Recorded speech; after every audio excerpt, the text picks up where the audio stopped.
The Most Dangerous Game is a 1932 released adventure thriller directed by Irving Pitchell and Ernest B. Schertzak. It's based on a short story of the same name by a guy named Richard Connell, which was written a few years previous. It's the story of a luxury yacht that gets shipwrecked off the coast of an island in South America.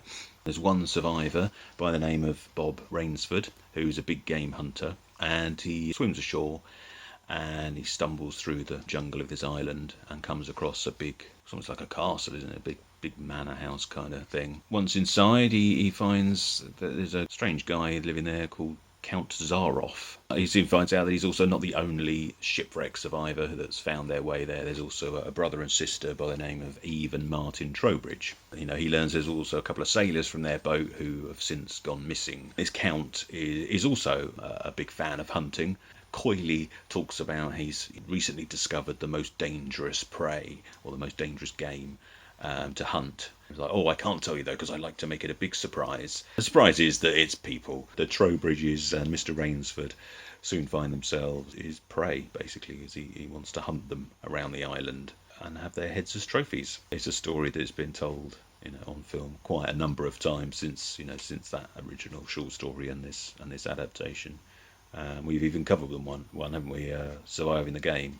Yeah. With old Ice-T. It's been done numerous times in different, whether it's been based on this story or was Surviving the Game loosely based on this story, wasn't it? Well, I mean, I think all stories where people are hunted by another person, or people are, they're all variations on this story, really. Whether they credit that as an inspiration, I don't know. But it's been done several times now. Even this year, there was a film called The Hunt, which was from Blumhouse.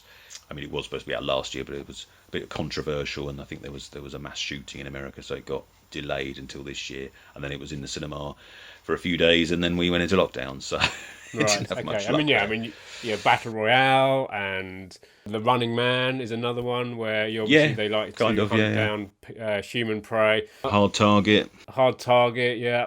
Turkey Shoot, the Turkey Shoot. I was literally about to say the one we've mentioned a few times. I love to mention that one because it's completely mental. The Australian film. So I'd not seen this one before. Obviously this was filmed alongside King Kong. They were filming King Kong at the same time.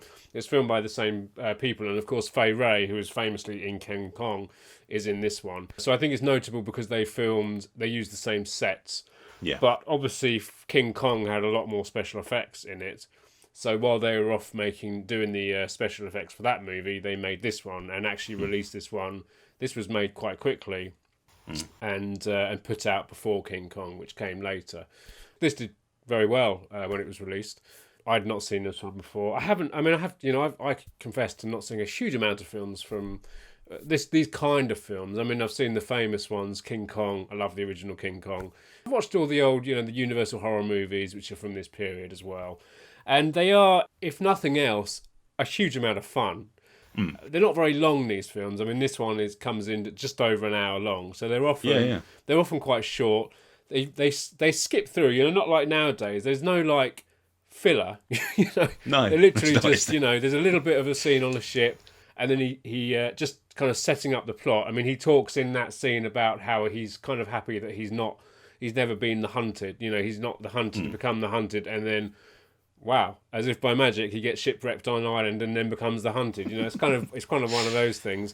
I mean, it kind of starts to sort of explore that sort of theme of what it's like to be a hunted animal, but it doesn't explore it that much. I mean, I think later on in the film, he goes, now I know how these animals that I hunt feel. So this is a pre-code film. So pre-code, if you don't know, there was the Hays Production Code, which came about to basically tighten up censorship in Hollywood because people thought that, Hollywood was a depraved cesspool of violence and drugs, and just like it is today, really. So the Hays Code was kind of put in place to stop all that, and they had very strict rules on what they could and couldn't do in cinema. And it showed that before that, films in Hollywood just kind of got away with. I mean, obviously compared to today's standards, it's still pretty tame. They're pretty tame, but even at the time, they were doing some quite risque risque themes and risque subjects, and There's a couple of shots of severed heads in there, which I wasn't expecting. that's that's what I was going to say. There's the trophy room that Count Zaroff talks about, and she says they take the guests there, and then you never see them again, and then so they finally get to see it later on, and the light swings around, and there's this like a jar with a severed head in it, and it's quite shocking actually, even by today's standards. I wasn't expecting it, and it was a bit of a shock out of nowhere, that scene. But that's obviously the kind of thing you could get away with. I mean, other things like Fay Wray herself, she's quite scantily clad. That's something that was not allowed when the Hays Code came in. Even things like strong female characters and things like that were sort of suppressed by the code. It was, it was quite archaic, really, in what it sort of wouldn't allow. It was, Yeah, I've got this behind me. That's handy. There you go. I've got this book here called it's Pre-Code Hollywood: Sex, Immorality and Insurrection in American Cinema, 1930 to 1934. And it's a really, really good read, this. But there is actually, I found, there's a website which I'd not seen before called precode.com. So I found The Most Dangerous Game on there. And at the top of the page, it gives you a proof that it's a pre-code film. Oh, right. And then it's got bullet points of why this is a pre-code film. And so bullet point 1 is shrunken heads, taxidermied bodies, and death galore. Clearly a movie about a guy who gets his jollies from murder. And then the next point is our hero kills several dogs. So yes, there is unfortunately dogs being killed in it. And then point 3 is someone in whiteface, which also happens. There's a black actor in the film. Is there? What, in whiteface? I didn't see that. And there's this character called Ivan the Cossack, and he is played by the guy that comes to the door. Oh yeah. So he's played by an actor called Noble Johnson, who was a black actor, and apparently this is the earliest known instance of a black actor whiting up. So he plays a white character in it. I really enjoyed this. No, it was good. Yeah. I think we'd mentioned it before, possibly. I think we mentioned it when we did Surviving Game, possibly. Again, we were still doing films that are on Amazon Prime. Yep. I was flicking through and saw it, and I thought, I quite fancy watching that, because I've read about it and knew what it was about. So it was only 62 minutes. So I thought, well, let's give that a go. It's only 62 minutes of my life that I'm using. If it's a load of rubbish, so it was entertaining. And I think Leslie Banks, who plays the old Count, absolutely chewing the scenery and loving every minute of it by the looks of it. And at the start when they're on their luxury yacht, I get the impression they're going on sort of another hunting trip, but they're all in shirts and ties and quaffing back scotch and smoking on cigars and everything. So I mean, I'll add that the reason they get shipwrecked is because there's they're sailing near this island, and there's supposed to be light boys around that guide the way through the sort of the shallow waters. But the old Count, he doesn't miss a trick, and he's moved these boys to ensure that plenty of boats get wrecked, and he has a plentiful supply of victims. But also notable mention that the shipwreck is done in miniature.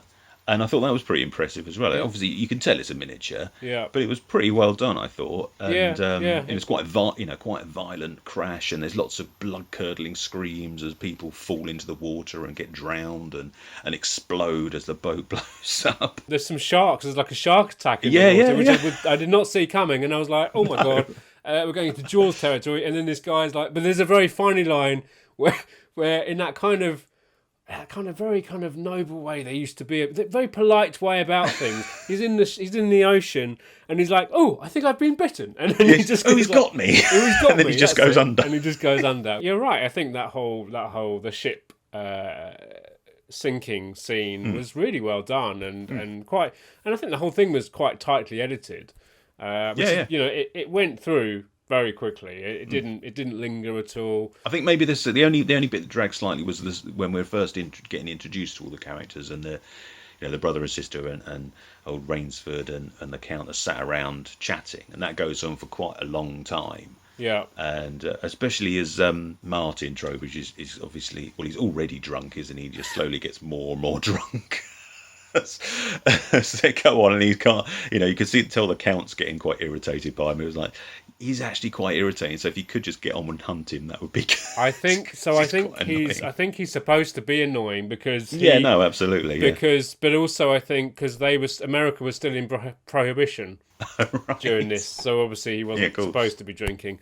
But you're absolutely right about Count Zaroff chewing the scenery. I mean, he was played by a British actor called Leslie Banks. His face was paralysed in the First World War. And the filmmakers kind of used that to their advantage here, because what they did is they so on the non-numb side, they used that in the kind of the social scenes. And then during the hunt, they filmed more on his paralysed side. And he has this scar that he keeps like caressing Yeah. when he gets a bit excited. Or looking at Fay Wray. There's this wonderful moment where I can't remember exactly what's happening, but I think the guy goes up to bed and something's said, and the camera Zooms in on the Count's face, in on doesn't his it? face, yeah, and it's just it's kind of, it feels like a moment you don't expect in those kind of films. It's like that's a shot you definitely would get nowadays. You know, people do that quick zoom up in close into someone's face, and in those days it almost feels quite unusual because, of course, cameras in those days were much bigger, and to move it around the set quite freely in that manner feels quite kind of unique in a way. Yeah.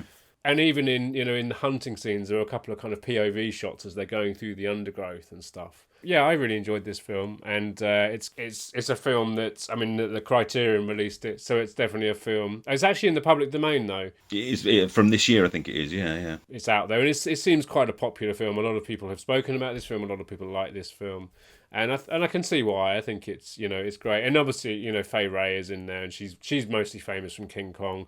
She is obviously in those days a lot of screaming, damsel in distress, and she has this kind of ear-piercing scream.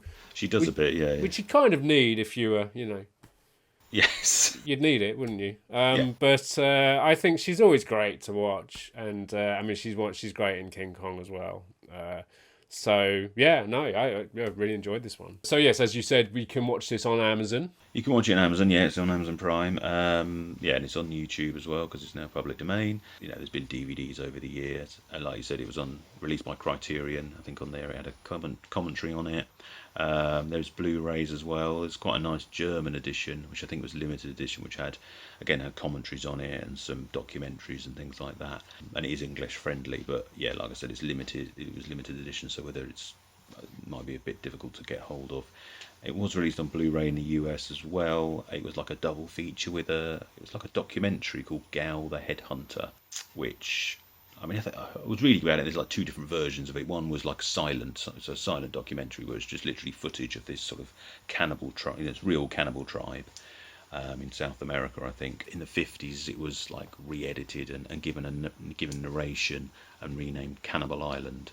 Although from what I've read, the narration is pretty sexist and racist, so probably best watched without. Is that documentary directed by the same team that made... No, someone completely different. Some sort of adventurer who made a couple of documentaries by the name of Edward A. Salisbury. Why they've coupled them together, I don't know. Right, because I was reading that the guys who made this film and King Kong, Ernest B. Schertzak, and then Marion C. Cooper, who directed King Kong, they'd made a documentary film in 1925 called Grass. It actually sounds quite interesting. It's about Persian, and they went out to Iran to film it, and it's about Persian nomads kind of travelling across, it's like 50,000 Persian nomads travelling across Iran to find newer pasture for their animals, and they've got like 30,000 odd animals in tow as well. And it's quite this. It's supposed to be like quite a groundbreaking, amazing documentary from the mid-20s about that, and that they went out there to film it. And the filmmakers were quite, they were quite into exploration and going to these new places to actually film, because it's the first time that Western audience would have seen these places is on film. They were adventurous filmmakers for that time, and then of course they moved over into narrative film, and although these places were sets, they were clearly maybe inspired by what they'd seen by going out to film this film Grass. So I thought that was quite interesting, and maybe one to have a look on. I think that's on YouTube as well. A lot of silent films you can find on YouTube, although then a lot of them aren't very good quality. I think I mean, this one I watched on Amazon Prime wasn't the greatest quality, the one No. they've got on Amazon Prime. There's a coloured version of this as well. Yeah, I was going to mention your, that actually. if that's your thing. Some of the DVDs I think are the colorized version. So that was The Most Dangerous Game, and as always, if you enjoyed the video, let us know in the comments below. Hit the subscribe button over there. Don't forget to push that bell for notifications. There's other videos to check out over here.